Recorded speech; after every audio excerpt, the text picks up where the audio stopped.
ഹരേ കൃഷ്ണ. ശ്രീമദ് ഭാഗവതം ചതുർത്ഥസ്കന്ധം 21-ാമത്തെ അധ്യായം. അതിൽ 31-ാമത്തെ ശ്ലോകം വരെ 30-ാമത്തെ ശ്ലോകം വരെ എടുത്തു. 31 തുടങ്ങിയിട്ടുള്ള ബാക്കി ശ്ലോകങ്ങൾ നമുക്ക് നോക്കാം. അതുവരെയുള്ള ഭാഗങ്ങൾ നമുക്കൊന്ന് വായിച്ചു നോക്കാം. ഓം നമോ ഭഗവതേ വാസുദേവായ. ശ്രീമദ് ഭാഗവതേ ചതുർത്ഥസ്കന്ധേ അഥൈകവിംശോऽധ്യായः. മൈത്രേയ ഉവാച. മൗക്തികൈഃ കുസുമസ്രഗ്ഭിർദുകൂലൈഃ സ്വർണ്ണതോരണൈഃ മഹാസുരഭിർധൂപൈർമണ്ഡിതം തത്ര തത്ര വൈ ചന്ദനാഗുരുതോയാർദ്രരഥ്യാ ചത്വരമാർഗവത് പുഷ്പാക്ഷതഫലൈസ്തോക്മൈർലാജൈരർച്ചിഭിരർച്ചിതം സവൃന്ദൈഃ കദളീസ്തംഭൈഃ പൂഗപോതൈഃ പരിഷ്കൃതം തരുപല്ലവമാലാഭിः സർവതഃ സമലം കൃതം പ്രജാസ്തം ദീപബലിഭിः സംഭൃതാശേഷമംഗളൈഃ അഭീയുർമൃഷ്ടകന്യാശ്ച മൃഷ്ടകുണ്ടലമണ്ഡിതാः ശംഖദുന്ദുഭിഘോഷേണ ബ്രഹ്മഘോഷേണ ച ത്വിജാം വിവേശ ഭവനം വീര സ്തൂയമാനോ ഗതസ്മയഃ പൂജയാമാസ തത്ര തത്ര മഹായശാഃ പൗരാഞ്ജാനപദാംസ്താൻ പ്രിയവരപ്രദഃ സ ഏവമാദിന്യനവദ്യചഷ്ടിതഃ കർമാണി ഭൂയാംസി മഹാൻ മഹത്തമഃ കുർവൻ ശശാസാവനിമണ്ഡലം യശഃ സ്ഫീതം നിധായാരുരുഹേ പരം പദം. സൂത ഉവാച. തദാദിരാജസ്യേശോ വിജൃംഭിതം ഗുണൈരശേഷൈർഗുണവത്സഭാജിതം ക്ഷത്താ മഹാഭാഗവതസ്തതസ്പതേ കൗശാരവിം പ്രാഹ ഗൃണന്തമർച്ചയൻ. വിതുര ഉവാച. സോഭിഷിക്ത പൃഥുർവിപ്രൈർലബ്ധാശേഷ സുരാർഹണഃ ബിഭ്രത്സ വൈഷ്ണവം തേജോ ബാഹൂര്യാഭ്യാം ദുദോഹഗാം കോന്വസ്യ കീർത്തിം ന ശൃണോത്യഭിജ്ഞോ യദ്വിക്രമോച്ഛിഷ്ടമശേഷഭൂപാഃ ലോകാഃ സപാലാ ഉപജീവന്തി കാമമദ്യാപി തന്മേ വദ കർമ്മശുദ്ധം. മൈത്രേയ ഉവാച. ഗംഗായമുനയോർനദ്യോരന്തരാ ക്ഷേത്രമാവസൻ ആരബ്ധാനേവ ബുഭുജേ ഭോഗാൻ പുണ്യജിഹാസയാ സർവത്ര സ്ഖലിതാ ദേശഃ സപ്തദ്വീപൈകദണ്ഡധൃക് അന്യത്ര ബ്രാഹ്മണകുലാദന്യത്രാച്യുത ഗോത്രതഃ ഏകദാസീന്മഹാസത്രദീക്ഷാ തത്ര ദിവൗകസാം സമാജോ ബ്രഹ്മർഷീണാം രാജർഷീണാം ച സത്തമാ തസ്മിന്നർഹൽസു സർവേഷു സ്വർച്ചിതേഷു യഥാർഹതഃ ഉത്ഥിതഃ സദസോ മധ്യേ താരാണാമുടുരാടിവ പ്രാംശുപ്പീനായതഭുജോ ഗൗരക്കഞ്ചാരുണേക്ഷണഃ സുനാസസ്സു മുഖഃ സൗമ്യ പീനാംസസ്സു ദ്വിജസ്മിതഃ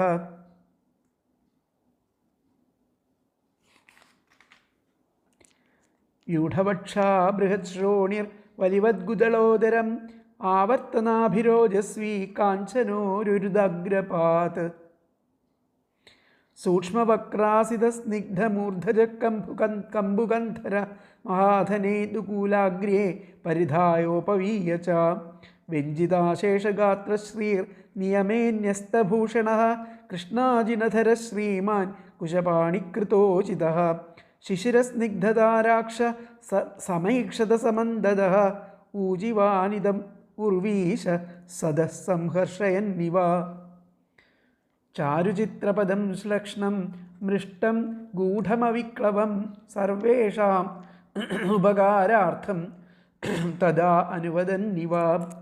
രാജോവാച. സഭ്യാഃ ശൃണുത ഭദ്രം വത്സാധവോ യൈഹാഗതാഃ സൽസു ജിജ്ഞാസുഭിർധർമ്മം ആവേദ്യം സ്വമനീഷിതം. അഹം ദണ്ഡധരോ രാജാ പ്രജാനാമിഹ യോജിതഃ രക്ഷിതാ വൃത്തിദസ്വേഷു സേതുഷു സ്ഥാപിതാ പൃഥക്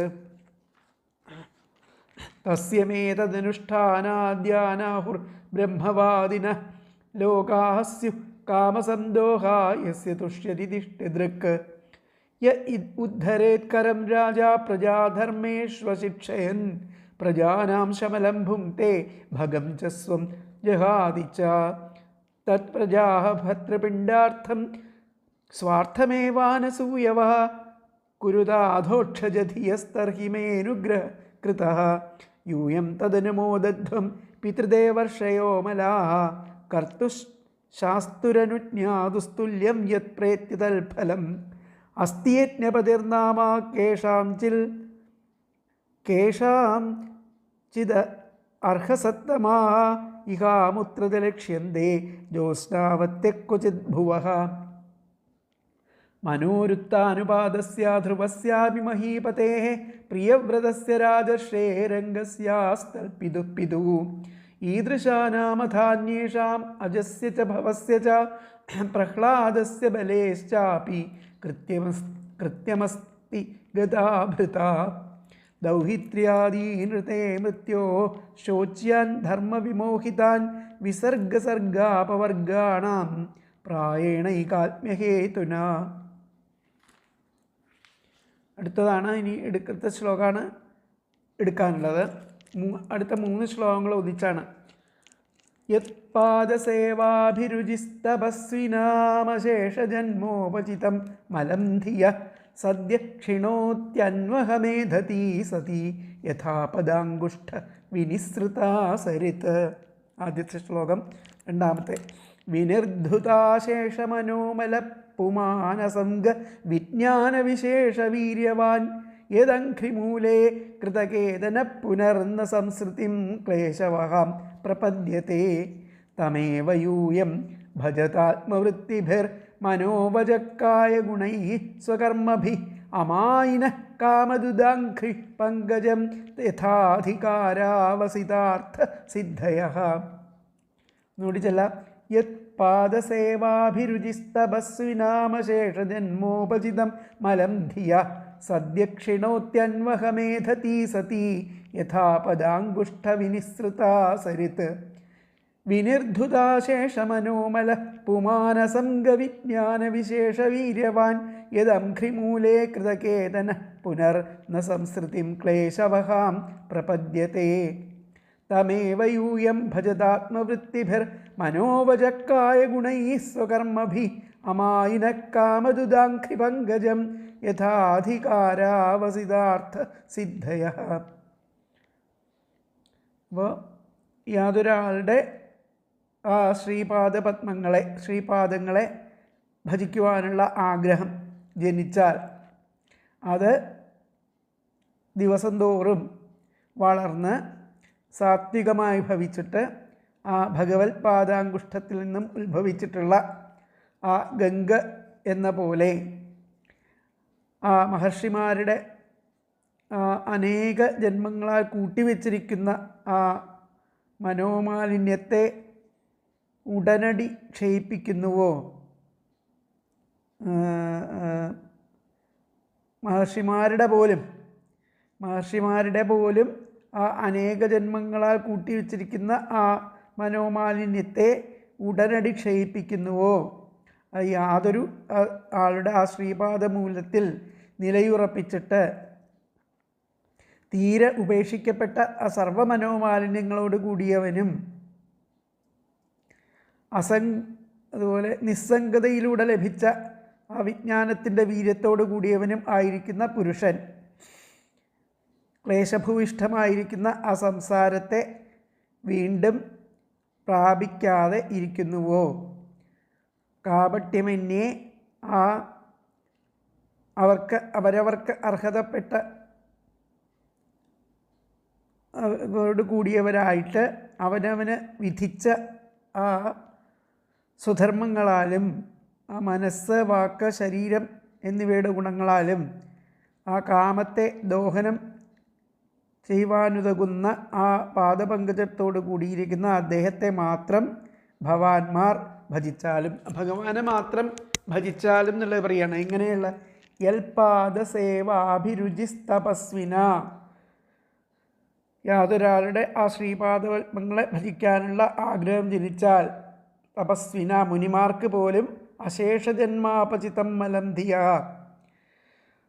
അവർക്ക് പോലും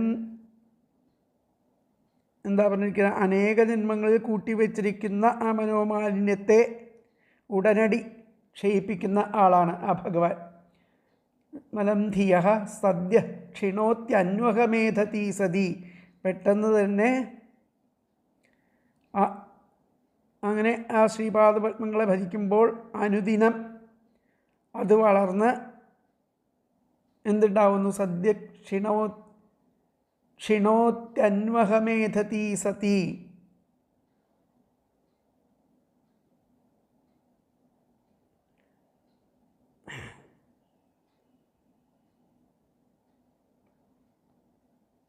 അനുദിനം അത് വളർന്നിട്ട് സാത്വികമായിട്ട് ഭവിച്ചിട്ട്, സതി എന്ന് പറഞ്ഞാൽ സാത്വികമായിട്ട് ഭവിച്ചിട്ട്, പദാങ്കുഷ്ഠവിനിസൃത ഭഗവത് പാദാങ്കുഷ്ഠത്തിൽ നിന്നും ഉത്ഭവിച്ചിരിക്കുന്ന യഥാ സരിത്, അതിൽ നിന്നും ഉത്ഭവിച്ചിരിക്കുന്ന ആ ഗംഗ എന്ന പോലെ ആണ് ആ മഹർഷിമാർക്ക് അവരുടേതായിരിക്കുന്ന ആ മാലിന്യങ്ങളെയൊക്കെ ഇല്ലാതെയാക്കുന്ന ആ ഗംഗയെ പോലെയാണ്.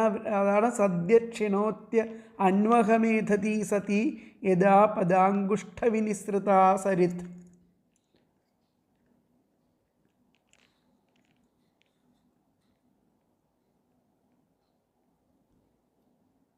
എന്ന് പറയണത്.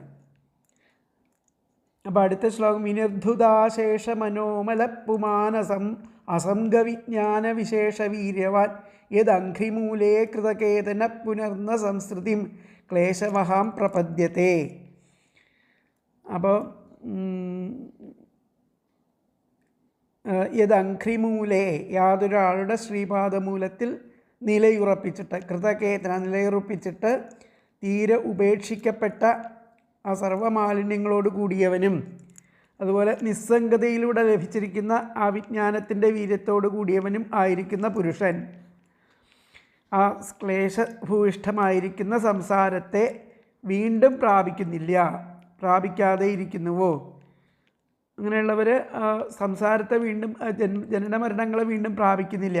അപ്പം കാപട്യമന്യേ യഥാധികാര, അവരവർക്ക് അർഹതപ്പെട്ടിട്ടുള്ള സിദ്ധികളോട് കൂടിയവരായിട്ട് അവനവന് വിധിച്ച ആ സ്വധർമ്മ കർമ്മങ്ങളാലും പിന്നെ മനസ്സ്, വാക്ക്, ശരീരം എന്നിവയുടെ ഗുണങ്ങളാലും ആ കാമത്തെ ദോഹനം ചെയ്യുവാനുതകുന്ന ആ പാദപങ്കജത്തോടു കൂടിയ ആ അദ്ദേഹത്തെ മാത്രം യൂയം ഭവാന്മാർ ഭജിച്ചാലും, നിങ്ങളെല്ലാവരും തനിക്ക് ആ കാമദോഹനം സാധിപ്പിച്ചു തന്ന ഭഗവാനെ മാത്രം ഭജിച്ചാലും എന്ന പൃഥ്വിചക്രവർത്തി അവരോട് ഉപദേശിക്കുകയാണ്. അതിൻ്റെ പദങ്ങൾ നോക്കാം. യൽപാദസേവാഭിരുചി, യാതൊരാളുടെ ശ്രീപാദപത്മങ്ങളെ ലഭിക്കുവാനുള്ള ആഗ്രഹം ജനിച്ചാൽ അത് അന്വഹം അനുദിനം ഏതധീ വളർന്ന് സതി സാത്വികമായി ഭവിച്ച് പാദാങ്കുഷ്ഠവിനിസൃത ഭഗവത് പാദാങ്കുഷ്ഠത്തിൽ നിന്നും ഉത്ഭവിച്ച സരിത് യഥ ഗംഗ എന്ന പോലെ തപസ്വിനാം അപി മഹർഷിമാരുടെ പോലും ജന്മോപചിതം അനേക ജന്മങ്ങളാൽ കൂട്ടിവെച്ചിരിക്കുന്നതായിരിക്കുന്ന ധിയഹ മലം ആ മനോമാലിന്യത്തെ സദ്യ ഉടനടി ക്ഷയിപ്പിക്കുന്നു. ഉടനടി ക്ഷയിപ്പിക്കുന്നുവോ? യദംഘ്രിമൂലേ, യാതൊരാളുടെ ആ ശ്രീപാദമൂലത്തിൽ കൃതകേതന നിലയുറപ്പിച്ചിട്ട് വിനിർധുതാശേഷ മനോമല തീരെ ഉപേക്ഷിക്കപ്പെട്ട അസർവ മനോമാലിന്യങ്ങളോട് കൂടിയവനും അസംഗവിജ്ഞാന വിശേഷ വീര്യവാൻ നിസ്സംഗതയിലൂടെ ലഭിച്ച ആ വിജ്ഞാനത്തിൻ്റെ വീര്യത്തോടു കൂടിയവനും ആയിരിക്കുന്ന പുമാൻ പുരുഷൻ ക്ലേശവഹാം ക്ലേശഭൂയിഷ്ഠമായിരിക്കുന്ന സംസ്കൃതിം ആ സംസാരത്തെ പുനഃ വീണ്ടും ന പ്രപദ്യതേ പ്രാപിക്കാതെ ഇരിക്കുന്നുവോ അമായിനഃ ആ കാപട്യമന്യേ യഥാധികാരാവസിതാർത്ഥസിദ്ധയ അവരവർക്ക് അവകാശപ്പെട്ട അർഹതപ്പെട്ട സിദ്ധികളോടും കൂടിയവരായിട്ട് ആത്മവൃത്തിഭി അവനവന് വിധിച്ച സ്വകർമ്മഭി സ്വന്തം കർമ്മങ്ങളാലും സ്വധർമ്മങ്ങളാലും മനോവചക്കായ ഗുണൈഹി മനസ്സ്, വാക്ക്, ശരീരം എന്നിവയുടെ ഗുണങ്ങളാലും കാമദുഃഖാഘ്രി പങ്കജം, കാമത്തെ ദോഹനം ചെയ്യുവാനുതകുന്ന ആ പാദപങ്കജത്തോടു കൂടിയ തം ഏവ, ആ ഭഗവാനെ മാത്രം യൂയം ഭവാന്മാർ ഭജത, ഭജിച്ചാലും. ഭഗവാനെ മാത്രം ഭജിച്ചാൽ മതി, എല്ലാവിധത്തിലുള്ള നന്മയും ആ ഐശ്വര്യവും ശ്രേയസ്സും നമ്മൾക്ക് ലഭിക്കുന്നു എന്നുള്ളതാണ് ഇവിടെ പറയുന്നത്. അപ്പോൾ യൽപാദസേവാഭിരുചി, യാതൊരാളുടെ ശ്രീപാദങ്ങളെ ഭജിക്കുവാനുള്ള ആഗ്രഹം ജനിച്ചാൽ അത് അന്വഹം അനുദിനം ഏതധീ വളർന്ന് സതി സാത്വികമായി ഭവിച്ച് പാദാങ്കുഷ്ഠ വിനിസൃത ഭഗവത്പാദ അങ്കുഷ്ഠത്തിൽ നിന്നുത്ഭവിച്ച സരിത് യഥ ഗംഗ എന്ന പോലെ തപസ്വിനാം അപി, ആ മഹർഷിമാരുടെ പോലും അശേഷജന്മോപചിതം അനേക ജന്മങ്ങളാൽ കൂട്ടിവെച്ചിരിക്കുന്ന ധിയഹ മലം, ആ മനോമാലിന്യത്തെ സദ്യ ഉടനടി ക്ഷിണോതി ക്ഷയിപ്പിക്കുന്നുവോ. യദംഘ്രിമൂലേ, യാതൊരാളുടെ പാദമൂലത്തിൽ കൃതകേതന നിലയുറപ്പിച്ചിട്ട് വിനിർധുതാശേഷമനോമല തീരെ ഉപേക്ഷിക്കപ്പെട്ട സർവമനോമാലിന്യത്തോടു കൂടിയവനും അസംഗവിജ്ഞാന വിശേഷ വീര്യവാൻ, നിസ്സംഗതയിൽ അതിലൂടെ ലഭിച്ച ആ വിജ്ഞാനത്തിൻ്റെ വീര്യത്തോടു കൂടിയവനുമായിരിക്കുന്ന പുമാൻ പുരുഷൻ, ക്ലേശാവഹം ആ ക്ലേശഭൂയിഷ്ഠമായ ആ സംസാരത്തെ പുനഃ വീണ്ടും ന പ്രപദ്യത്തെ പ്രാപിക്കാതെയിരിക്കുന്നുവോ. അമായിനഃ കാപട്യമന്യേ യഥാധികാരാവസിതാർത്ഥസിദ്ധയ, അവരവർക്ക് അർഹതപ്പെട്ട സിദ്ധികളോടുകൂടിയവരായിട്ട് ആത്മവൃത്തിഭി അവനവന് വിധിച്ച സ്വകർമ്മഭി സ്വധർമ്മങ്ങളാലും മനോവചക്കായ ഗുണൈഹി മനസ്സ് വാക്ക് ശരീരം എന്നിവയോടുകൂടിയ ഗുണങ്ങളാലും കാമദുഃഖാഘ്രി പങ്കജം കാമത്തെ ദോഹനം ചെയ്യുവാനുതകുന്ന പാദപങ്കജത്തോടു കൂടിയ തം ഏവ ആ അദ്ദേഹത്തെ മാത്രം യൂയം ഭവാന്മാർ ഭജത ഭജിച്ചാലും. അതിലത്തെ അന്വയം വന്നിട്ട് യത് പാദസേവാഭിരുചി അന്വഹം ഏതധി സതി പാദാങ്കുഷ്ടനിസൃതാഃ സരിത് യഥാ തപസ്വിനാം അപി അശേഷജന്മോപചിതം ധിയഃ മലം സദ്യഃ ക്ഷിണോതി. യദംഘ്രിമൂലേ കൃതകേതനഃ വിനിർധുതാശേഷമനോമലഃ അസംഗവിജ്ഞാനവിശേഷവീര്യവാൻ പുമാൻ ക്ലേശവഹാം സംസൃതിം പുനഃ ന പ്രപദ്യത്തെ. അമായിനഃ യഥാധികാരാവസിതാർത്ഥസിദ്ധയഃ ആത്മവൃത്തിഭിः സ്വകർമ്മഭിः മനോവചക്കായ ഗുണൈः കാമദുഃഖാഘ്രി പങ്കജം തം ഏവ യൂയം ഭജത. ഒന്നുകൂടി പറയാൻ അന്വയം. യത് പാദസേവാഭിരുചി അന്വഹം ഏതധീ സതി പാദാങ്കുഷ്ഠവിനിസൃതാഃ സരിത് യഥാ തപസ്വിനഃ അപി അശേഷജന്മോപചിതം ധിയഃ മലം സദ്യഃ ക്ഷിണോതി. യദംഘ്രിമൂലേ കൃതകേതനഃ വിനിർധുതാശേഷമനോമലഃ അസംഗവിജ്ഞാനവിശേഷവീര്യവാൻ പുമാൻ ക്ലേശവഹാം സംസൃതിം പുനഃ ന പ്രപദ്യത്തെ.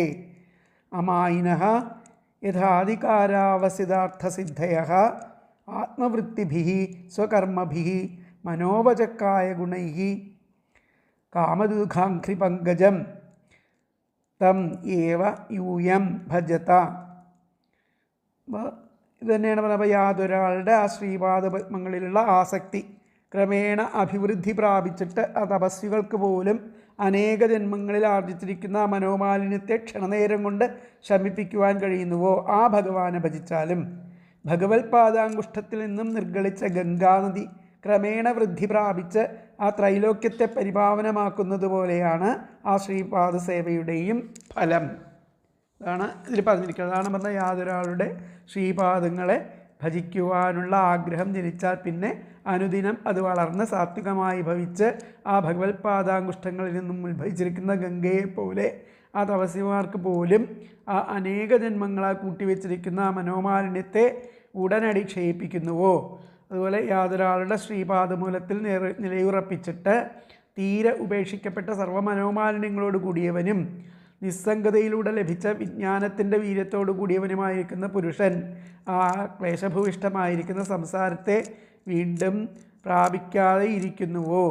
അതുപോലെയൊക്കെയുള്ള ആ കാപട്യമന്യെ അവരവർക്ക് അർഹതപ്പെട്ട സിദ്ധികളാലും കൂടിയവരായിട്ട് അവനവന് വിധിച്ച ആ സ്വധർമ്മങ്ങളാലും മനസ്സ്, വാക്ക്, ശരീരം എന്നിവയുടെ ഗുണങ്ങളാലും കാമത്തെ ദോഹനം ചെയ്യുവാനുതകുന്ന ആ പാദപങ്കജത്തോടു കൂടിയിരിക്കുന്ന ആ ഭഗവാനെ മാത്രം ഭജിച്ചാലും യാതൊരു ഭഗവാന്റെ ശ്രീപാദങ്ങളെ ആശ്രയിച്ചാൽ സർവ്വവിധ മാലിന്യങ്ങളിൽ നിന്നും മുക്തനാകുന്നുവോ.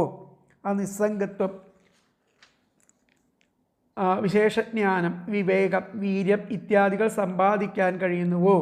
ക്ലേശഭൂയിഷ്ഠമായിരിക്കുന്ന സംസാരത്തെ പിന്നീട് പ്രാപിക്കാതെ ഇരിക്കുന്നുവോ. ആ ഭഗവാനെ നിങ്ങൾ ഉപാസിച്ചാലും മനസ്സ്, വാക്ക്, ശരീരം എന്നിവകളാൽ കാപട്യം കൂടാതെ സ്വധർമ്മം അനുഷ്ഠിച്ച് അതിലൂടെ ആ തൃപ്പാദങ്ങളെ ഉപാസിക്കൂ. കാമങ്ങളെ യഥേഷ്ടം പ്രദാനം ചെയ്യുന്ന ഭഗവാന്റെ പാദപത്മങ്ങളെ ഉപാസിച്ചാൽ അവരവർക്ക് അധികാരപ്പെട്ട ഫലങ്ങൾ സിദ്ധിക്കും. മനസ്സുകൊണ്ട് ധ്യാനം, വാക്കുകൊണ്ട് സ്തുതിയും ഭഗവത് കഥാകഥനവും ശരീരം കൊണ്ട് നമസ്കാരാദികളുമാണ് എല്ലാം ഈശ്വര അർപ്പണമായിട്ട് ചെയ്യണം എന്നർത്ഥം. അപ്പോൾ ഈ 31, 32, 33 ശ്ലോകങ്ങളിലുള്ള യാതൊരാളുടെ ആ പാദസേവയിലുള്ള അഭിരുചി പ്രതിദിനം വർദ്ധിച്ച അവിടുത്തെ ആ പാദാങ്കുഷ്ഠങ്ങളിൽ നിന്നും പ്രവഹിച്ച നദി പോലെ ആ സംസാര താപതപ്തന്മാരുടെ അനേക ജന്മങ്ങളിൽ വർദ്ധിച്ച ആ വാസനകളാകുന്ന ചളി പെട്ടെന്ന് കഴുകിക്കളയുന്നു. ആ ഭഗവാനെ തന്നെ ഭജിക്കുക. അത് ആദ്യത്തെ ശ്ലോകത്തിൻ്റെ. രണ്ടാമത്തെ ശ്ലോകത്തിൽ മനസ്സിലെ മാലിന്യം എല്ലാം നശിച്ച് വിശുദ്ധനായിരിക്കുന്ന മനുഷ്യൻ വൈരാഗ്യം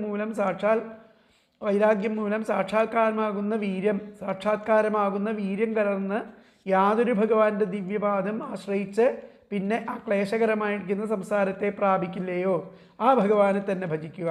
മൂന്നാമത്തെ ശ്ലോകത്തിൽ മനക്കായങ്ങളുടെ വ്യാപാര രൂപങ്ങളായിരിക്കുന്ന സ്തുതി, ധ്യാനം, ശുശ്രൂഷ എന്നിവ കൊണ്ടും അധ്യയനാദി വർണ്ണാശ്രമധർമ്മങ്ങളെ കൊണ്ടും നിങ്ങൾ നിഷ്കപടവും സ്വാധികാരവും അനുസരിച്ച് നിശ്ചിതമായിരിക്കുന്ന ആ അർത്ഥസിദ്ധിയോട് കൂടിയവരും ആയിട്ട് ആശ്രിതർക്ക് സർവാഭീഷ്ടങ്ങളും തരുന്ന ആ ഭഗവാനെ ഭജിക്കുക.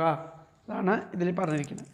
അപ്പോൾ ആ ഈശ്വരനെ ഭജിക്കുന്നത് കൊണ്ടുള്ള ആ ഫലത്തെ നിർദ്ദേശിക്കുന്നു.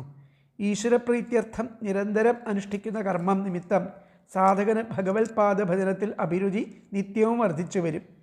കഴിഞ്ഞ അനേകം ജന്മങ്ങളിൽ അഭ്യസിച്ചു വന്നതിനാൽ ആ വാസനാരൂപേണ ആ അന്ധകരണത്തെ ആശ്രയിച്ചിരിക്കുന്ന ആ കാമാദിവൃത്തികൾ നിമിത്തം നിരന്തരം ദുഃഖിക്കുന്ന അവരുടെ ആ സംസാര കാരണമായിരിക്കുന്ന ആ അന്ധകരണ ദോഷം ഭഗവത് സേവാഭിരുചി നിമിത്തം കാലതാമസം കൂടാതെ ക്ഷയിക്കുന്നു. അതിന് കാരണം ആ സാധകൻ്റെ വിചാരത്തിന് ഭഗവത് പാദപത്മത്തോടുള്ള ആ സംബന്ധമാകുന്നു. ഏതുപോലെ എന്നാൽ ഭഗവാന്റെ ആ പാദാങ്കുഷ്ഠത്തിൽ സ്പർശിച്ചുകൊണ്ട് പുറപ്പെട്ട് ദേവലോകത്തിലും അവിടെ നിന്ന് ഭൂമിയിലും ഒഴുകുന്ന ആ ഗംഗാനദിയിലെ ജലം നിരന്തരം സ്നാനപാനാദികൾക്ക് ഉപയോഗിക്കുന്നവരുടെ ആ നിശേഷ പാപങ്ങളെയും സംസ്കരിക്കുന്നത് പോലെ ആ കഴിഞ്ഞ ജന്മങ്ങൾക്കും ഇനിയുണ്ടാവാൻ പോകുന്ന അനന്തര ജന്മങ്ങൾക്കും കാരണമായിരിക്കുന്ന ആ കാമാതിവൃത്തി ദോഷങ്ങളെ നശിപ്പിക്കുന്നതിനും തദ്വാര ഈശ്വര സേവാരൂപത്തെ അനുഭവപ്പെടുത്തി മോക്ഷസുഖത്തെ നൽകുന്നതിനും ആ ഭഗവത് ഭക്തിക്ക് ശക്തിയുണ്ടെന്ന് സാരം.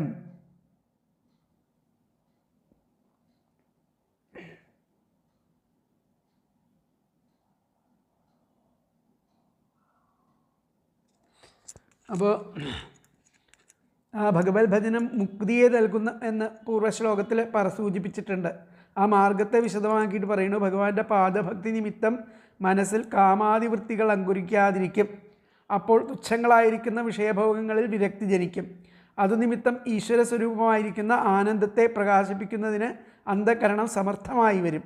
ഭഗവാന്റെ സച്ചിദാനന്ദ സ്വരൂപത്തെക്കുറിച്ചുള്ള അനുഭവജ്ഞാനമാകുന്ന അസാധാരണ വീര്യം ആ ഭക്തന് സിദ്ധിക്കും.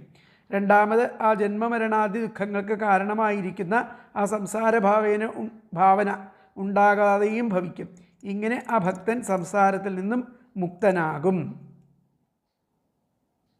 ഭഗവത് ഭക്തിയുടെ ആ പരമഫലത്തെ അവിടെ നിരൂപിക്കുകയാണ്. അപ്പോൾ ഇതിൽ വ്യാഖ്യാനത്തിൽ എന്താ പറഞ്ഞത് നോക്കാം.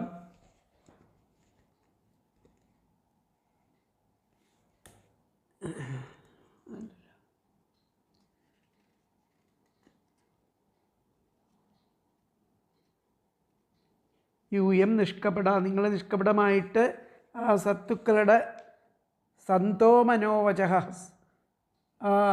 സജ്ജനങ്ങളുടെ ആ മനോവച മനോവാക്കുകൾ നിഷ്കപടരായിട്ട് ആ സജ്ജനങ്ങളെ മനസ്സ് വാക്ക് ശരീരം മനോവചക്കായ ഗുണൈസ്തമേവേശ്വരേ ഭജത മനസ്സുകൊണ്ടും വാക്കുകൊണ്ടും ശരീരം കൊണ്ടും ആ ഭഗവാന്റെ ഈശ്വരൻ്റെ ഗുണങ്ങളെ ഭജിക്കാൻ. യൂയം നിങ്ങൾ നിഷ്കപടാഹ സന്തോ മനോവച സജ്ജനങ്ങൾ പറയപ്പെടുന്ന പോലെ നിങ്ങൾ നിഷ്കപടരായിട്ട് മനോവച കായ ഗുണൈസ്തമേവേശ്വരം ഭജത ആ മനസ്സുകൊണ്ടും ശരീരം കൊണ്ടും വാക്കുകളെ കൊണ്ടുമൊക്കെ ആ ഭഗവാനെ ഭജിക്കുവാൻ പറയുകയാണ്.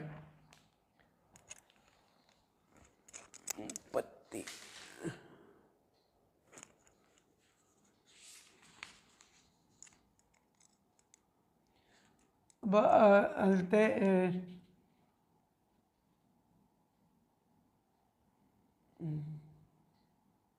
31 ഏന ഭഗവച്ചരണാശ്രയ ഭഗവാന്റെ ആ ചരണത്തിൽ ആശ്രയിച്ചിരിക്കുന്നവർക്ക്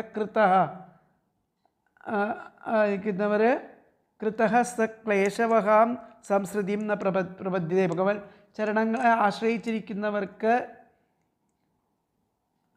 ക്ലേശം ഇല്ലാതെ കണ്ട് ആ സംസാരത്തെ നിന്നും രക്ഷ കിട്ടുന്നു. തപസ്വിനോ ഭഗവത്പാദസേവയാ ശേഷജന്മ സഞ്ചിതം ബുദ്ധേർമലം ത്യജന്തി. അതാണ് ആദ്യത്തെ ശ്ലോകം, 30ാമത്തെ ശ്ലോകം. തപസ്വികൾ ഭഗവത്പാദസേവയാ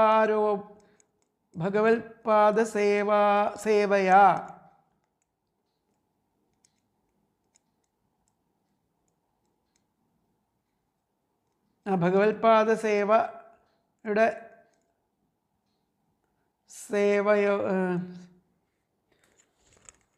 ഭഗവത്പാദ സേവയാ അശേഷജന്മ സഞ്ചിതം അശേഷജന്മങ്ങളിലായിട്ട് സഞ്ചിതമായിരിക്കുന്ന ആ ബുദ്ധിയുടെ മാലിന്യങ്ങളെ ത്യജിക്കുന്നു. തപസ്വികളെ ഇങ്ങനെ ഭഗവത്പാദ സേവ കൊണ്ട് അനേക ജന്മങ്ങളിൽ ആർജിച്ചിരിക്കുന്ന സഞ്ചിതമായിരിക്കുന്ന ആ ബുദ്ധിയിൽ വന്നിരിക്കുന്ന ആ ചെളിയെ അവരെ ത്യജിക്കുന്നു. അതിലത്തെ മലത്തെ അഴുക്കിനെ അവർ ത്യജിക്കുന്നു. ഏന ഭഗവത് ചരണാശ്രയ അപ്രകാരം ആ ഭഗവാന്റെ ചരണങ്ങളെ ആശ്രയിച്ചിരിക്കുന്നവർ കൃതഃ അവർക്ക് ക്ലേശവഹാം സംസൃതി ക്ലേശവഹമായിരിക്കുന്ന ആ ക്ലേശകരമായിരിക്കുന്ന ആ സംസാരത്തെ ന പ്രപദ്യതേ ക്ലേശം കൂടാതെ അവർക്ക് അതിനെ മറികടക്കാൻ സാധിക്കും, സംസാരത്തെ മറികടക്കാൻ സാധിക്കുന്നു.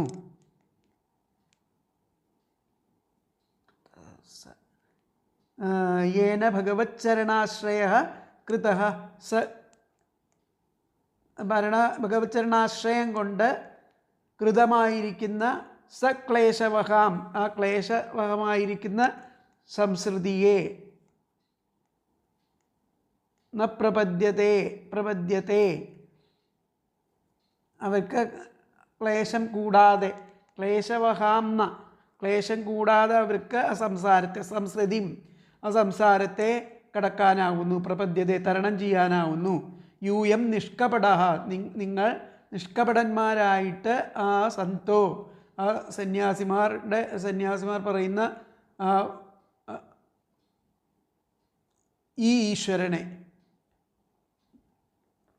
നിഷ്കപടന്മാരായിട്ട് സന്തോ ഈ ഈശ്വരനെ മനസ്സ് വാക്ക് ശരീരം മനോവചക്കാണ് കായ ഗുണൈസ്തമേവീശ്വരം.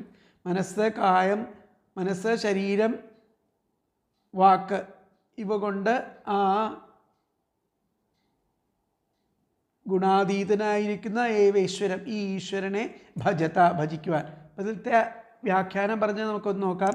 തപസ്വിനോ ഭഗവത്പാദസേവയാ ശേഷജന്മസഞ്ചിതം ബുദ്ധേർമലം ത്യജന്തി തേന ഭഗവച്ചരണാശ്രയ കൃത സ ക്ലേശവഹാം സംസൃതിം ന പ്രപദ്യതേ യൂയം നിഷ്കപടാ സന്തോ മനോവച കായഗുണൈസ്തമേവേശ്വരം ഭജത എന്നുള്ളതാണ് അതിലത്തെ അവ്യാഖ്യാനം വന്നിരിക്കുന്നത്. അപ്പോൾ അടുത്തത് 34-ാമത്തെ ശ്ലോകം നമുക്ക് നോക്കാം. 34-ാമത്തെ ശ്ലോകം അസാവിഹാനേക ഗുണോധ്വര പൃഥഗ്വിധദ്രവ്യഗുണക്രിയോക്തിഭിः സമ്പദ്യത്തെ അർത്ഥാശയലിംഗനാമഭിർ വിശുദ്ധവിജ്ഞാനഘന സ്വരൂപതഃ. അസാവിഹാനേക ഗുണോധ്വര പൃഥഗ്വിധദ്രവ്യഗുണക്രിയോക്തിഭിः സമ്പദ്യത്തെ അർത്ഥാശയലിംഗനാമഭിർ വിശുദ്ധവിജ്ഞാനഘന സ്വരൂപതഃ. തൻ്റെ തന്നെ ആയിരിക്കുന്ന അവസ്ഥയിൽ ഇദ്ദേഹം വിശുദ്ധമായ ജ്ഞാനരൂപിയാണ്. ആ ഭഗവാനെ പറ്റിയിട്ടാണ് പറയുന്നത്. നിർഗുണനാണ്. ആ നിർഗുണനാണ്. അതുപോലെ വിവിധതരം ദ്രവ്യങ്ങൾ, ഗുണങ്ങൾ, ക്രിയ, മന്ത്രോച്ചാരണം ഇത്യാദികളാലും ഉപകരണങ്ങൾ, സങ്കല്പം, ദ്രവ്യശക്തി, യജ്ഞനാമധേയങ്ങൾ ഇവയാലും ഇവിടെ അനേക പലവിധ ഗുണങ്ങളോടും കൂടിയിരിക്കുന്ന യജ്ഞസ്വരൂപനായിട്ട് ഇവിടെ സിദ്ധിക്കപ്പെടുന്നു ആ ഭഗവാനെ. അപ്പോൾ അസാവിഹാനേക ഗുണോ, ഇദ്ദേഹം എങ്ങനെയുള്ള ആളാണ്? ഇവിടെ അനേക ഗുണ, പലവിധ ഗുണങ്ങളോട് കൂടിയ ഏക ഗുണോ അസാവിഹാ അനേക ഗുണോധ്വര. പിന്നെ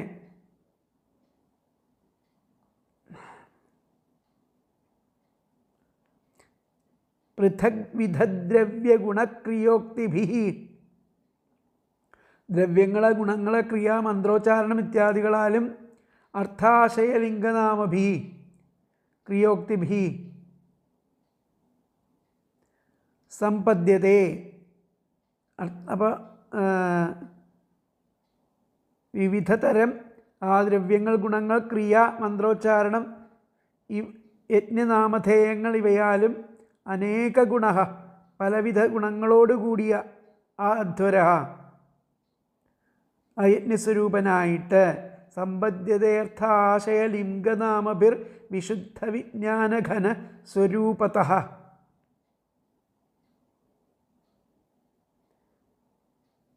അങ്ങനെയുള്ള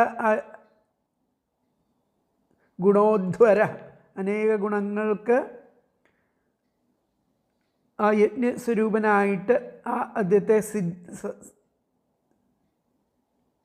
സമ്പദ്യത്തെ സിദ്ധിക്കപ്പെടുന്നു എന്നുള്ളതാണ് പറയുന്നത്. അദ്ദേഹത്തെ ലഭിക്കുന്നു. അപ്പോൾ നമുക്കതിലത്തെ പദങ്ങൾ നോക്കാം. സ്വരൂപതഃ, തൻ്റെ തനതായ എന്നാണ് അർത്ഥം. സ്വരൂപതഃ, തൻ്റെ തനതായ അവസ്ഥയിൽ.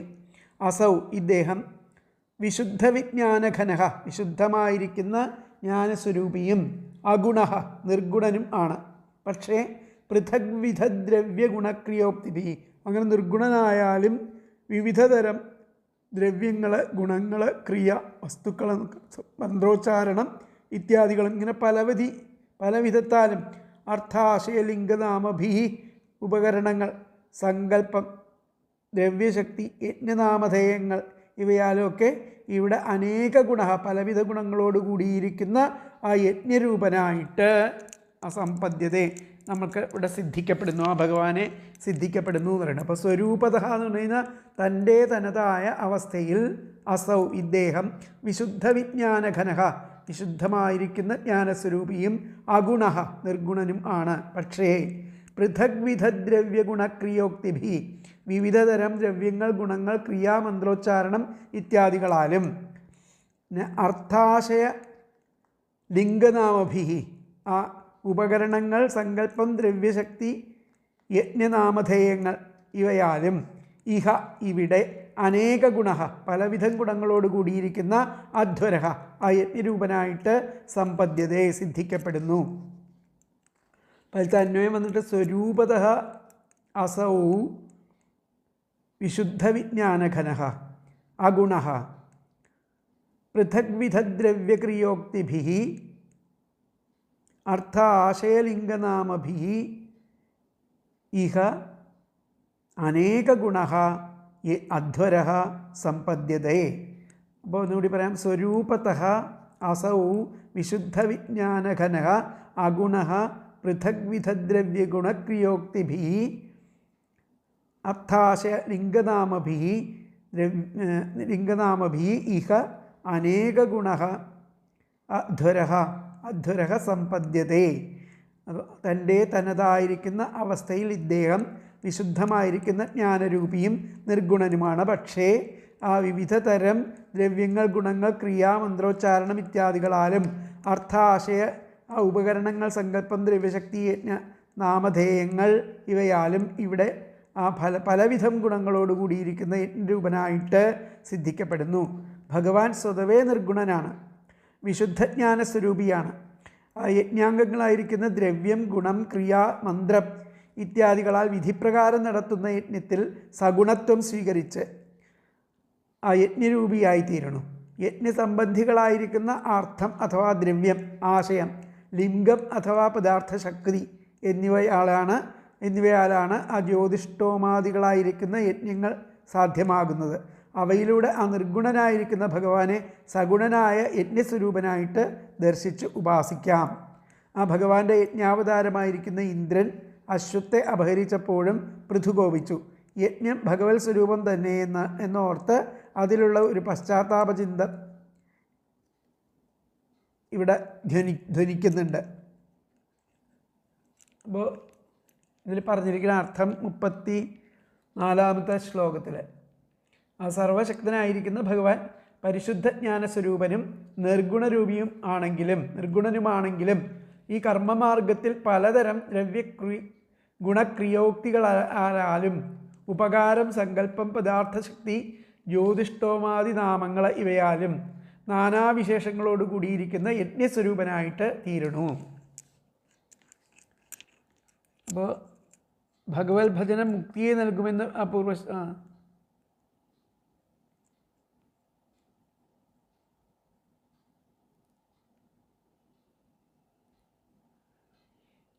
ഭഗവത് ഭജനം മുക്തിയെ നൽകുമെന്ന പൂർവ്വശ്ലോകത്തിൽ സൂചിപ്പിച്ചതിൻ്റെ മാർഗത്തെ വിശദമാക്കി പറയുന്നു. ഭഗവാന്റെ ആ പാദഭക്തി നിമിത്തം മനസ്സിൽ കാമാദിവൃത്തികൾ അത് പറഞ്ഞു കഴിഞ്ഞു അല്ലേ. അപ്പോൾ ഭഗവത് ഭക്തിയുടെ ആ പരമഫലത്തെ നിരൂപിച്ച ശേഷം സ്വപ്രജകളെ അതിൽ പ്രേരിപ്പിക്കുകയാണ് ചെയ്യുന്നത്. ഹേ പ്രജകളെ, നിങ്ങൾ അവരവരുടെ വർണ്ണാശ്രമാദികളെ അനുസരിച്ചുള്ള ആ വ്യാപാരത്താൽ സമ്പാദിക്കുന്ന ധനാദികൾ കൊണ്ടും മനസ്സിൻ്റെ വ്യാപാരമായിരിക്കുന്ന ധ്യാനം, വാക്കിൻ്റെ വ്യാപാരമായിരിക്കുന്ന സ്തുതി, ദേഹത്തിൻ്റെ വ്യാപാരമായിരിക്കുന്ന പരിചര്യ എന്നീ കർമ്മങ്ങൾ കൊണ്ടും ആ ഭക്തന്മാരുടെ സർവാഭീഷ്ടങ്ങളെയും സാധിപ്പിക്കുന്ന ആ ഭഗവത് പാദപത്മത്തെ നിഷ്കപടന്മാരായിട്ട് ഭജിക്കുവിൻ. അത് പറഞ്ഞു കഴിഞ്ഞ ശ്ലോകത്തിൽ. അവരവരുടെ അധികാരത്തെ അനുസരിച്ച് ഭജിക്കുന്നത് കൊണ്ട് പരമപുരുഷാർത്ഥമായിരിക്കുന്ന മോക്ഷവും, സകാമന്മാരാണെങ്കിൽ ആ ആഗ്രഹിക്കുന്നത് സർവസ്വവും അതേ മോക്ഷവും സിദ്ധിക്കുമെന്ന് ആ ശാസ്ത്രത്താൽ നിശ്ചയിക്കപ്പെട്ടിരിക്കുന്നതിനാൽ ഭഗവത് ഭജനം സാധ്യം ആക്കണം എന്നുള്ള വിചാരം നിങ്ങൾക്ക് ഉണ്ടാവാൻ അത് നിങ്ങൾക്കറിയുന്നതാണ്, ഉണ്ടാവാൻ ആവശ്യമില്ലാത്തതാകുന്നു. ഭജനാവസരത്തിൽ ഹൃദയത്തിൽ കാമാദിവൃത്തികൾ അങ്കുരിക്കുകയില്ല. അഥവാ ആവിർഭവിച്ചാൽ ഭഗവദ്ധ്യാനമാകുന്ന അഗ്നിയുടെ സമ്പർക്കം സിദ്ധിച്ചതുകൊണ്ട് ആ കാമബീജത്തിന് രണ്ടാമത് ജന്മമുണ്ടാകുന്നില്ല. ആ അങ്കുരത്തെ പുറപ്പെടുപ്പിക്കുവാൻ സാമർഥ്യം ഇല്ലെന്ന് അർത്ഥം. അനുഭവജ്ഞന്മാരായവർ അങ്ങനെ നിശ്ചയിച്ചിരിക്കുന്നു. നമയ്യാവേശിത ധിയാം കാമഃ കാമമായ കൽപ്പതേ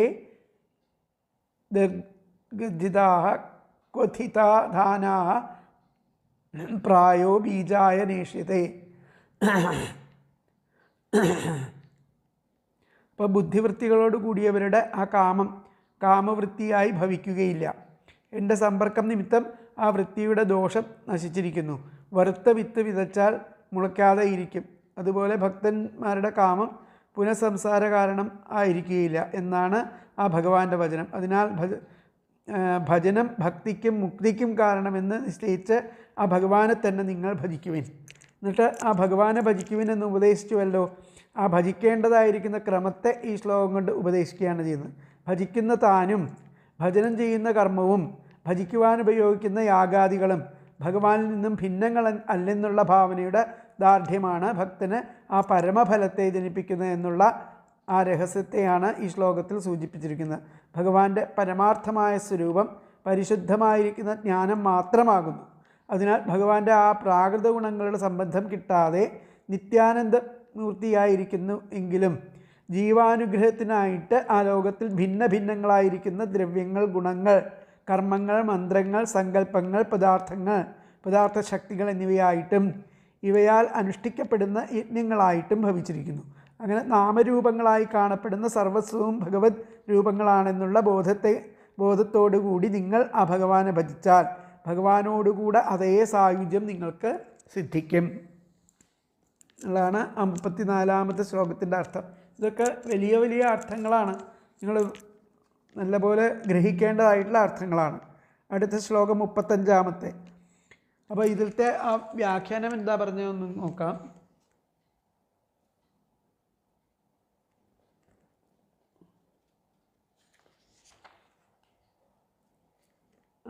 അസാവീശ്വര, ഈ ഈശ്വരൻ ശുദ്ധനാണ്, ശുദ്ധോ അഗുണോപി, ഗുണങ്ങളില്ലാത്തവനാണ്, സൻ കർമ്മമാർഗേനേകഗുണോ യജ്ഞ, കർമ്മമാർഗേ അനേക ഗുണം, കർമ്മമാർഗത്തിൽ അനേക ഗുണങ്ങളായിരിക്കുന്ന യജ്ഞനായിട്ട് ഇദ്ദേഹത്തെ സിദ്ധിച്ചിരിക്കുന്നു. അസാവീശ്വര, ആ ഈശ്വരൻ ശുദ്ധനാണ്, അഗുണോ അപി, ശുദ്ധോ അഗുണോപി, ആ കൂടിയായിട്ടും കൂടി, സൻ കർമ്മമാർഗേനേക ഗുണോ,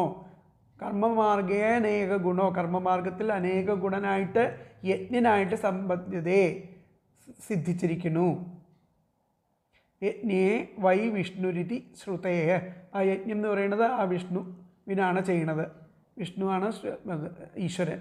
അസാവീശ്വര ശുദ്ധോ അഗുണേപി സൻ കർമ്മമാർഗേനേക ഗുണോ യജ്ഞ സമ്പദ്യത്തെ യജ്ഞോ വൈ വിഷ്ണുരുതി ശ്രുതേ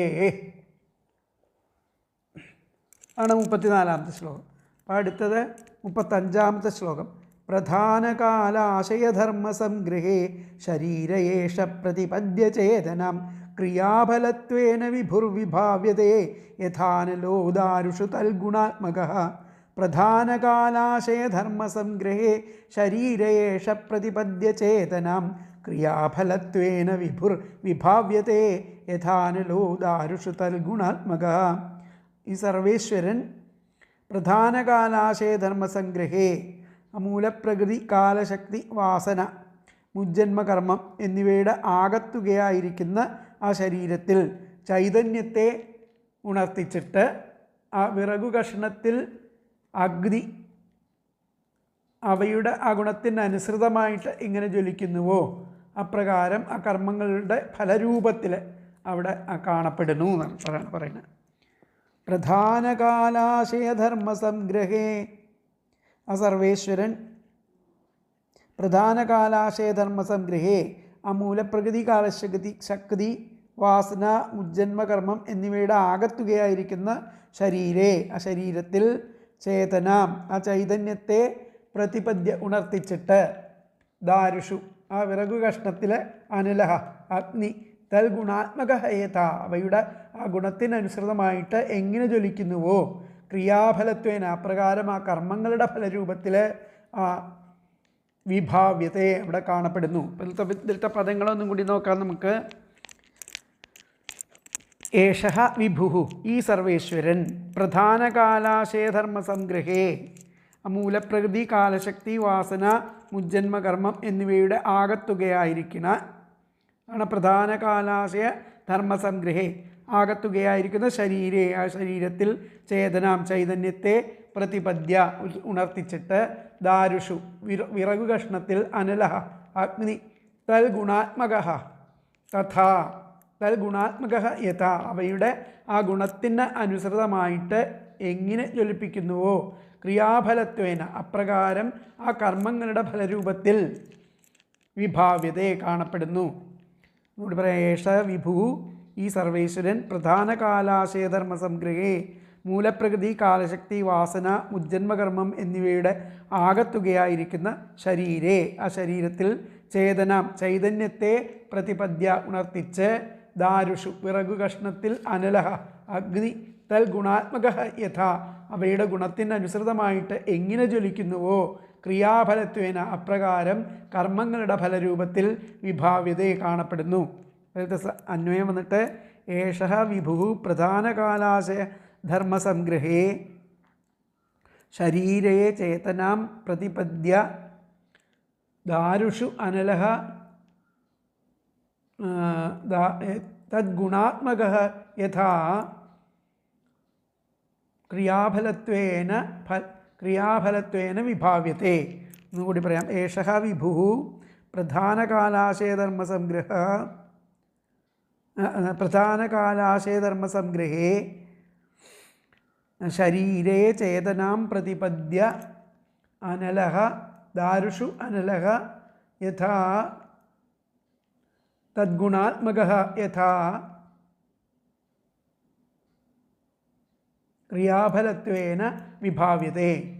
അതായത് ആ സർവേശ്വരൻ ആ കാലശക്തി മൂലപ്രകൃതി വാസന മുജ്ജന്മകർമ്മം എന്നിവയുടെ ആകത്തുകയായിരിക്കുന്ന ശരീരത്തിൽ ചൈതന്യത്തെ ഉണർത്തിച്ചിട്ട് ആ വിറകു കഷ്ണത്തിൽ അഗ്നി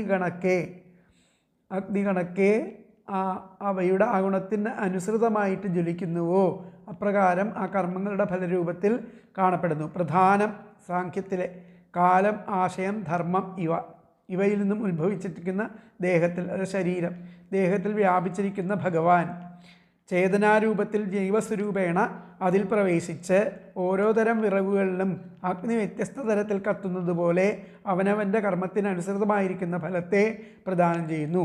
വിറകെല്ലാം കണ്ടാൽ ഒരുപോലെ ഇരിക്കും, പക്ഷേ അഗ്നിക്കറിയാം അവ തമ്മിലുള്ള അന്തരം, അതിനനുസരിച്ച് അത് കത്തുന്നു. മുമ്പ് പറഞ്ഞ ആ ഐകാത്മ്യതയുടെ ദൃഷ്ടാന്തം.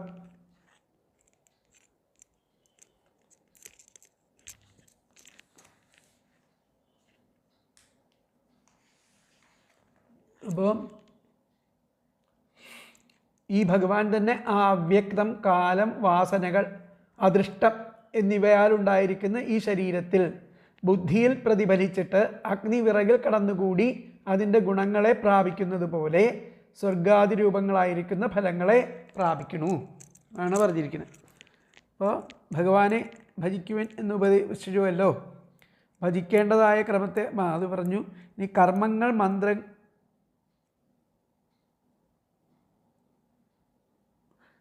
അപ്പോൾ യാഗാദികളും അവയ്ക്ക് ആവശ്യമായിരിക്കുന്ന ദ്രവ്യങ്ങളും ഭഗവാൻ തന്നെയെന്ന് ഉപദേശിച്ചതിന് ശേഷം ഫലവും ഭഗവാന്റെ സ്വരൂപത്തിൽ നിന്നും ഭിന്നമല്ലെന്ന് ഉപദേശിക്കുന്നു. ഓരോ കർമ്മങ്ങളുടെയും ഫലം പര്യവസാനത്തിന് ആനന്ദസ്വരൂപം ആയിരിക്കുന്നതാണെന്ന് അനുഭവസ്ഥന്മാർക്ക് അറിയാം. എങ്ങനെയെന്നാൽ എന്തൊരു കർമ്മം ചെയ്യുമ്പോഴും സകാമന്മാർ ഒരു ഫലത്തെ സങ്കല്പിക്കുന്നു. ആ ഫലം സിദ്ധിക്കുമ്പോൾ ഇത് അടുത്ത ശ്ലോകത്തിലാണ്. അപ്പോൾ ഭഗവാനെ ഭജിക്കുവിൻ എന്ന് ഉപദേശിച്ചുവല്ലോ. ഭജിക്കേണ്ടതായിരിക്കുന്ന ക്രമത്തെ ഈ ശ്ലോകം കൊണ്ട് ഉപദേശിക്കുന്നു. ഭജിക്കുന്ന താനും ഭജനം എന്ന കർമ്മവും ഭജിക്കുവാൻ ഉപയോഗിക്കുന്ന യാഗാദികളും ഭഗവാനിൽ നിന്നും ഭിന്നങ്ങളല്ലെന്നുള്ള ഭാവനയുടെ ദാർഢ്യമാണ് ഭക്തന് ആ പരമഫലത്തെ ജനിപ്പിക്കുന്നു എന്നുള്ള രഹസ്യത്തെയാണ് ഈ ശ്ലോകത്തിൽ സൂചിപ്പിക്കുന്നത്.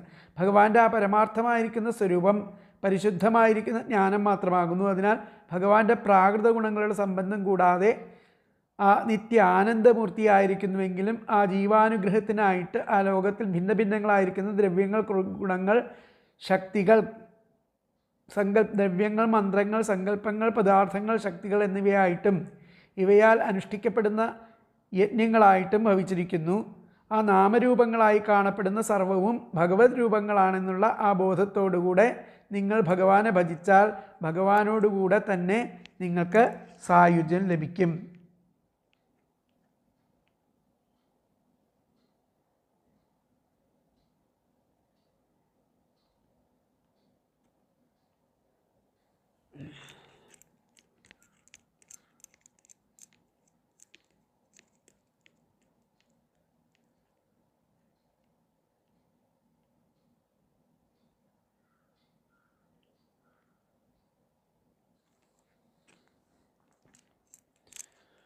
അപ്പോൾ ഇതിലത്തെ വ്യാഖ്യാനത്തിൽ എന്താ പറഞ്ഞത് നോക്കാം. ഏഷ വിഭു, ഇപ്രകാരം ഈശ്വരൻ പ്രഭു പരമാനന്ദോപി ശരീരേ, പരമാനന്ദ സ്വരൂപനായിട്ട് ഈ ശരീരത്തിൽ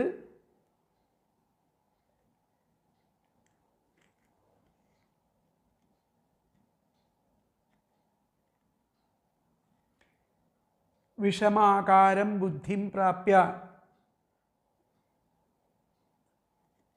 വിഷമ ആകാരത്തിൽ ആ ബുദ്ധിയെ പ്രാപിച്ചിട്ട് ക്രിയാഫലത്വേന, ആ ക്രിയാമാർഗത്തിൽ കൂടി പ്രതീയതേ, ആ യജ്ഞമൂർത്തിയായിട്ട് പ്രാപിക്കുന്നു. ഏഷ വിഭു പരമാനന്ദോപി ശരീരേ, ഇപ്രകാരം ആ ഭഗവാൻ പരമാനന്ദോപി, പരമാനന്ദ ആയിട്ടുള്ള ശരീരം, പരമാനന്ദ സ്വരൂപമാണെങ്കിലും ആ ശരീരത്തിൽ വന്നിട്ട് അനേക ശരീരങ്ങളിലായിട്ട് വന്നിട്ട് വിഷയാകാരം, അനവധി വിഷയങ്ങളുടെ ആകാരമൊക്കെ ആയിട്ട് ബുദ്ധിയൊക്കെ പ്രാപിച്ചിട്ട് ക്രിയാഫലത്വേന, കർമ്മഫലത്തിൻ്റെ അനുസരിച്ചിട്ടുള്ള ആ സ്വരൂപമായിട്ട് പ്രതീതമായിരിക്കുന്നു. ഏഷ വിഭു പരമാനന്ദോപി ശരീരേ വിഷയാകാരം ബുദ്ധിം പ്രാപ്യ ക്രിയാഫലത്വേന പ്രതീയത്തെ. ഏഷ വിഭു പരമാനന്ദോപി ശരീരേ വിഷയാകാരം ബുദ്ധിം പ്രാപ്യ ക്രിയാഫലത്വേന പ്രതീയത്തെ എന്നുള്ളതാണ് വ്യാഖ്യാനത്തിൽ ഇവിടെ പറയുന്നത്. അപ്പോൾ ഇത്രയും ഭാഗങ്ങൾ നമ്മൾ മനസ്സിലാക്കുക. ബാക്കിയുള്ള ഭാഗങ്ങൾ നമുക്ക് അടുത്ത ക്ലാസ്സിലെടുക്കാം. 35-ാമത്തെ ശ്ലോകം വരെയാണ് ഇപ്പോൾ പറഞ്ഞത്.